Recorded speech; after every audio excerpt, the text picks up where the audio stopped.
27 मार्च 1977 का वो दिन था जबकि दो बोइंग 747 एरोप्लेन आमने सामने आकर टकरा जाते हैं और हिस्ट्री में सबसे बड़ा एविएशन हादसा दर्ज हो जाता है जिसमें सबसे ज़्यादा जानें चली जाती है। अगर हम बारीकी से दोनों प्लेन के रूटिंग को चेक करते हैं तो समझ आता है कि दोनों बोइंग 747 ग्रैंड कैनरी एयरपोर्ट पर लैंड करने वाले होते हैं, जबकि हादसा ग्रैंड कैनरी एयरपोर्ट से 115 किलोमीटर दूर होने वाली लॉस रोडीज एयरपोर्ट पर हो जाता है, जिसे नॉर्थ टेनरिफ एयरपोर्ट भी कहा जाता है। यहाँ पर एक सवाल मन में आ जाता है कि आखिर ये दोनों प्लेन लॉस रोडीज एयरपोर्ट पर क्या कर रहे होते हैं, साथ ही इस पूरे हादसे में क्या मसला हो जाता है जिसके चलते इतना बड़ा हादसा हो जाता है।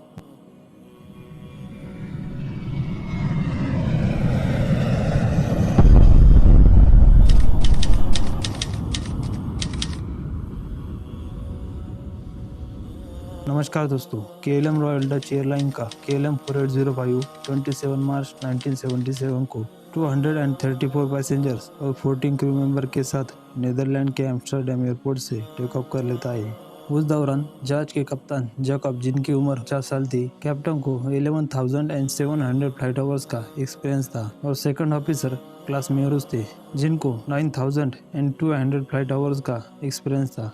साथ ही फ्लाइट इंजीनियर विलियम थे। अगर दूसरी तरफ देखा जाए तो Pan Am plane Pan America World Airways के लिए काम करता था, जो कि लॉस एंजलिस इंटरनेशनल एयरपोर्ट से 380 पैसेंजर्स और 16 क्रू मेंबर के साथ टेक ऑफ कर लेता है। पैनम के कैप्टन विक्टर ग्रेप्स थे, जिन्हें 21,043 आवर्स का एक्सपीरियंस था। साथ ही फर्स्ट ऑफिसर रॉबर्ट ब्रैक थे, जिन्हें 10,800 आवर्स का हवाई एक्सपीरियंस था। अगर दोनों फ्लाइट के क्रू मेंबर की बात की जाए तो सबके सब वेल ट्रेन थे और बड़े एक्सपीरियंस के साथ थे। दोनों प्लेन अपना पार्ट डिसाइड किए गए प्लान से तय कर लेते हैं और KLM 4805 ग्रैंड कैनरी एयरपोर्ट के नज़दीक आ जाता है। तब एयरपोर्ट अथॉरिटी के पास कॉल आ जाता है, जिसमें बताया जाता है कि एयरपोर्ट टर्मिनल बिल्डिंग में बॉम्ब सेट किया गया है, जिसके चलते एयरपोर्ट अथॉरिटी टर्मिनल बिल्डिंग और पैसेंजर्स को खाली करवाने का काम करती है और थोड़ी देर में बड़ा धमाका हो जाता है। एयरपोर्ट पर पूरा अफरा तफरी का माहौल बन जाता है, जिसके चलते एयरपोर्ट अथॉरिटी सिचुएशन को हैंडल करने में जुटी थी। तभी KLM 4805 से कैप्टन एयरपोर्ट पर लैंड करने के लिए ETC से कांटेक्ट कर लेते हैं, लेकिन ETC टावर से प्लेन लैंडिंग के लिए परमिशन को डिनाई किया जाता है और हवा में स्टे करने के लिए ऑर्डर दिए जाते हैं। एयरक्राफ्ट में 2.5 घंटे का फ्यूल बचा होता है, जिसके चलते प्लेन हवा में आसानी से एयरपोर्ट के चक्कर लगा सकता था, लेकिन एयरपोर्ट पर सिचुएशन बिगड़ती ही जा रही थी, जिसके चलते फ्लाइट को लॉस रोडीज एयरपोर्ट पर डाइवर्ट करने के ऑर्डर आ जाते हैं। लॉस रोडीज एयरपोर्ट दरअसल रीजनल एयरपोर्ट होता है। इंटरनेशनल फ्लाइट हैंडल करने की कैपेसिटी नहीं होती, लेकिन दूसरा ऑप्शन न होने की वजह से दोनों फ्लाइट को लॉस रोडीज एयरपोर्ट पर लैंड किया जाता है। दरअसल लॉस रोडीज एयरपोर्ट पर सिर्फ एक ही रनवे होता है और उसके पैरेलल में टैक्सीवे होता है। रनवे और टैक्सीवे के बीच 4 कनेक्टिंग एग्जिट होते हैं, ताकि प्लेन अपनी पोजीशन और ऑर्डर के हिसाब से टैक्सीवे ज्वाइन कर सके। साथ ही लॉस रोडीज एयरपोर्ट पर मौसम हमेशा खराब होता है। ग्रैंड कैनरी एयरपोर्ट की सभी ट्रैफिक लॉस रोडीज एयरपोर्ट पर शिफ्ट करने की वजह से प्लेन पार्क करने के लिए जगह बहुत ही कम होती है और पायलट्स को प्लेन पार्किंग में बड़ी मुसीबतों का सामना करना पड़ता है। कुछ समय बीतने के बाद ग्रैंड कैनरी एयरपोर्ट पर एयरपोर्ट अथॉरिटी को सिचुएशन हैंडल करने में कामयाबी हासिल हो जाती है और एयरपोर्ट फिर से रीओपन किया जाता है। इस वजह से हर एक पायलट अपनी फ्लाइट को लॉस रोडीज से टेक ऑफ करना चाहता था। साथ ही पैनम के जो पायलट थे उनकी वाइफ घर पर थी, साथ ही 2 छोटे बच्चे भी थे और जो वाइफ थी उसे न्यूज़ में ज़्यादा दिलचस्पी थी। इसकी वजह से पायलट को लगता था कि उसकी वाइफ फुल टेंशन में होगी और वो बार बार ऑफिस में कॉल कर रही होगी। इस वजह से उसे किसी भी तरह से वहाँ से निकलना था और घर जाना था। और अगर हम दूसरी तरफ देखते हैं तो समझ में आता है कि KLM 4805 था, वो ऑलरेडी 45 मिनट डिले था। इसके चलते उन्हें कुछ भी करके वहाँ से निकलना था और प्लेन को ग्रैंड कैनरी एयरपोर्ट पर लैंड करना था और फिर से एम्स्टर्डम के लिए टेक ऑफ करना था। इसी बीच KLM 4805 किसी भी तरह का टाइम वेस्ट नहीं चाहता था। इस वजह से KLM अपनी रिपेलिंग कर लेता है। इसी दौरान पैनम टेक ऑफ के लिए तैयार था, लेकिन उसके आगे KLM 4805 पार्क था और उसकी रिपेलिंग चालू होने के कारण पैनम के लिए ओवरटेक के लिए ग्राउंड क्लियरेंस नहीं था। फिर भी पैनम के जो क्रू मेंबर्स थे वो KLM के पास जाते और ग्राउंड क्लियरेंस का टी कर लेते, लेकिन जगह न होने की वजह से उनके पास KLM के रिपेलिंग तक रुकने के अलावा दूसरा कोई ऑप्शन नहीं था। पूरे 35 मिनट बीतने के बाद KLM 4805 की रिपेलिंग खत्म हो जाती है लेकिन तब तक दूसरी मुसीबत केएलएम के सामने खड़ी हो जाती है। रिफ्यूलिंग के समय सभी क्रू मेंबर्स और पैसेंजर प्लेन पर रिटर्न आ जाते हैं, सिर्फ एक लेडी को छोड़कर मिस्टर रोबिना। उसे ढूंढने में काफी समय निकल जाता है, लेकिन बाद में पता चलता है कि उसे लॉस रोडीज एयरपोर्ट में स्टे करना था और वो अपने बॉयफ्रेंड के साथ निकल जाती है। जब बाकी लोग प्लेन में रिबोर्डिंग कर लेते हैं, तब रोबिना एयरपोर्ट छोड़कर चली जाती है। असल में रोबिना बहुत ही खुशनसीब वाली होती है। तब तक एयरपोर्ट पर एटमॉस्फेयर खराब हो जाता है, जिसके कारण विजिबिलिटी सिर्फ 500 मीटर तक ही होती है। KLM 4805 इंजन स्टार्ट के लिए परमिशन मांगते हैं। तब तक बाकी क्रू मेंबर चेकलिस्ट भरने के लिए बिजी होते हैं। ETC से KLM को इंजन स्टार्टिंग के परमिशन मिल जाते हैं और ऑर्डर दिए जाते हैं कि आप रनवे ज्वाइन करके थर्ड एग्जिट को ले लीजिए और एंड तक कंटिन्यू करके रनवे के एंड पॉइंट पर जाकर टेक ऑफ की परमिशन का वेट कीजिए। लेकिन एटमॉस्फेयर और एयरपोर्ट पर प्लेन की बढ़ती संख्या की वजह से रेडियो सिग्नल में ग्लिच आ जाता है। इसके चलते फर्स्ट और थर्ड एग्जिट में कंफ्यूजन हो जाता है। तब KLM के कैप्टन फिर से दो एग्जिट फर्स्ट या थर्ड ETC से कहा जाता है कि आप स्ट्रेट रनवे पर कंटिन्यू करके एंड पॉइंट पर 180 डिग्री टर्न ले लीजिए। PNM भी ETC से कांटेक्ट कर लेता है, रनवे ज्वाइन करने के लिए परमिशन मांगता है, तो उसे भी ETC से कहा जाता है कि रनवे से आगे जाके थर्ड एग्जिट ले लीजिए। फिर से इस टाइम भी रेडियो सिग्नल की ब्रेक की वजह से वॉइस में ग्लिच आ जाता है और थर्ड और फर्स्ट में कंफ्यूजन हो जाता है। थर्ड एंड फर्स्ट का ट्यून हम सुनते हैं तो एक जैसा ही सुनाई देता है। PNM के जो कैप्टन थे उनकी ओर से फिर से पूछा जाता है, तब ETC से कहा जाता है टेक एग्जिट थर्ड 1 2 3 थर्ड।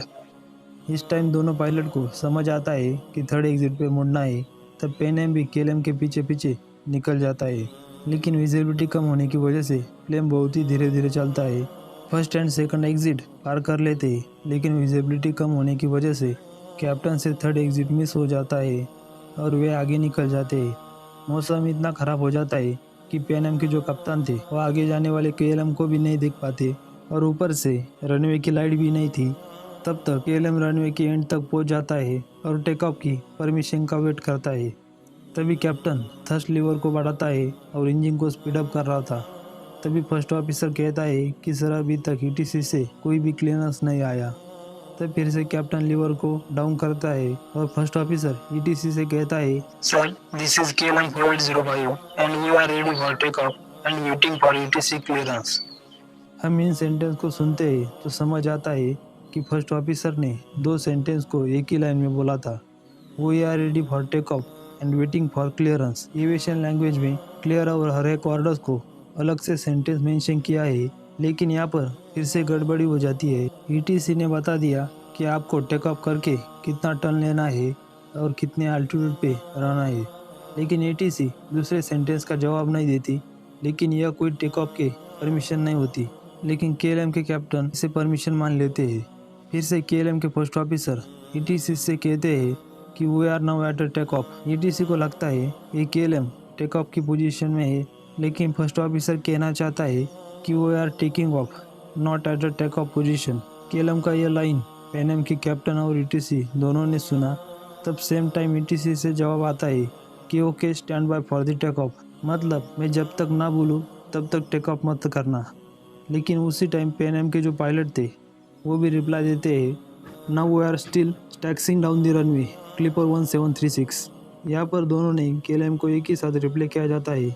इस वजह से ऑडियो मिक्सअप हो जाता है और KLM के कैप्टन को ओके के अलावा कुछ भी समझ नहीं आता। मौसम इतना ख़राब हो जाता है कि ETC को ना ही रनवे दिख रहा था और ना ही दोनों फ्लाइट। KLM इसे टेक ऑफ की परमिशन मानता है और थर्स्ट लीवर को बढ़ा देता है और ब्रेक को रिलीज कर देता है और प्लेन धीमे धीमे से स्पीड पकड़ रहा था। तभी ETC ऑफिसर PNM से कहता है क्लियर होने के बाद रिपोर्ट कीजिए।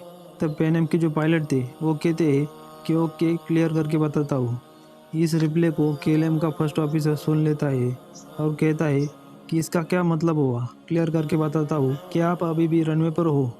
PNM से रिप्ले आता है ओ यस। यह सुनकर KLM के दोनों पायलट हैरान हो जाते हैं। प्लेन इतनी स्पीड में था कि अभी प्लेन को रोक पाना पॉसिबल नहीं था। KLM के जो कैप्टन थे वो नॉर्मल सी PNM के लाइट को देख लेते हैं, लेकिन अब तक बहुत देर हो गई थी। अब प्लेन को टेक ऑफ के अलावा दूसरा कोई ऑप्शन नहीं था। तुरंत कैप्टन थ्रस्ट लेवल को बढ़ा देते हैं और यक को पूरा पीछे खींच लेते हैं ताकि प्लेन जल्द से हवा में टेक ऑफ कर ले। प्लेन का एंड टेल रनवे से खींचता हुआ आगे बढ़ रहा था।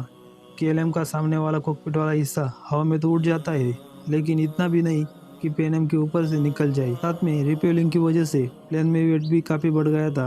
यह सभी खौफनाक नजारा पेनम में जो बैठे यात्री थे वो सभी देख रहे थे। इस घटना समझने में इतना भी वक्त नहीं मिला कि कुछ कर पाए, और जो नहीं होना चाहिए था वही हो गया। कुछ ही सेकंड्स में जोर का धमाका हो जाता है और केएलएम पेनम को चीरते हुए रनवे के ऊपर घिसटता चला जाता है और पेनम 2 टुकड़े में टूट जाता है। केएलएम का फ्यूल फुल होने की वजह से फ्यूल पूरे रनवे पर फैल जाता है और चारों तरफ आग आग होती है। यह समझना मुश्किल हो जाता है कि आखिर प्लेन कहाँ है, और प्लेन के जलते हुए टुकड़े 1000 फीट के दायरे में फैल जाते हैं। मौसम खराब होने की वजह से ईटीसी को इस बात का कुछ भी पता नहीं था, लेकिन टैक्सीवे पे जो खड़े प्लेन थे उनसे न्यूज़ ईटीसी तक पहुंच जाती है। एयरपोर्ट अथॉरिटी तुरंत इमरजेंसी अलर्ट जारी कर देती है, लेकिन रेस्क्यू टीम को इस बात का कुछ भी पता नहीं था। रेस्क्यू टीम जैसे जैसे आगे बढ़ती है उन्हें आग के गोले नजर आते हैं, लेकिन उन्हें रनवे पर सब कुछ भी नहीं दिख रहा था। इसकी वजह से गाड़ी की स्पीड बहुत ही धीमी होती है। वो नहीं चाहते थे कि कोई घायल गाड़ी के नीचे आए और एक्सीडेंट हो जाए। जब फायर फाइटिंग की टीम केएलएम के महल के पास पहुंचती है तो उन्हें समझ आ जाता है कि यहाँ पर कोई भी नहीं बचा होगा। दूसरी तरफ पेनम की किस्मत थोड़ी अच्छी होती है।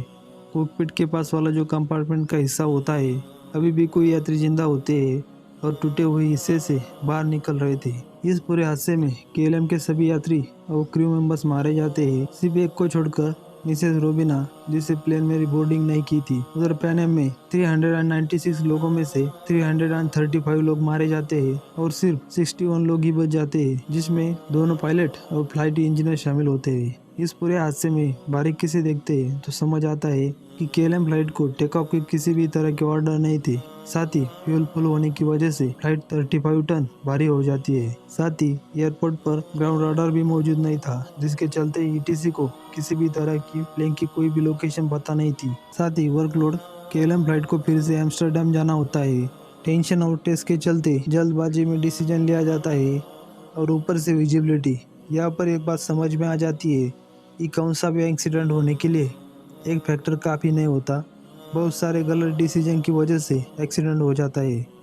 इस इंसिडेंट के बाद एविएशन में बहुत से बदलाव हो जाते हैं, जैसे कि पायलट दिन के फिक्स टाइम लिमिट में ही काम कर सकता है, और साथ ही मेडिकल चेकअप। एविएशन में स्टैंडर्ड फ्रेज का यूज़ करना कंपलसरी हो जाता है, और एविएशन की लैंग्वेज में बोलो ताकि कंफ्यूजन ना हो सके। आज इस पूरे हादसे को 45 ईयर्स के ऊपर का समय बीत जाता है, लेकिन आज भी इस एक्सीडेंट में मारे गए लोगों के दोस्त और रिश्तेदार यहाँ पर आते हैं और मानो अपना मन हल्का करके जाते हैं, और अपनों को मन ही मन गले लगाते हैं, जिन्हें वे इस एक्सीडेंट के बाद कभी देख नहीं पाए। आशा करता हूँ कि आपको हमारी ये वीडियो पसंद आई होगी। फिलहाल इस वीडियो में इतना ही। अगर आपको हमारी ये वीडियो पसंद आती है तो वीडियो को लाइक कर दीजिए। धन्यवाद।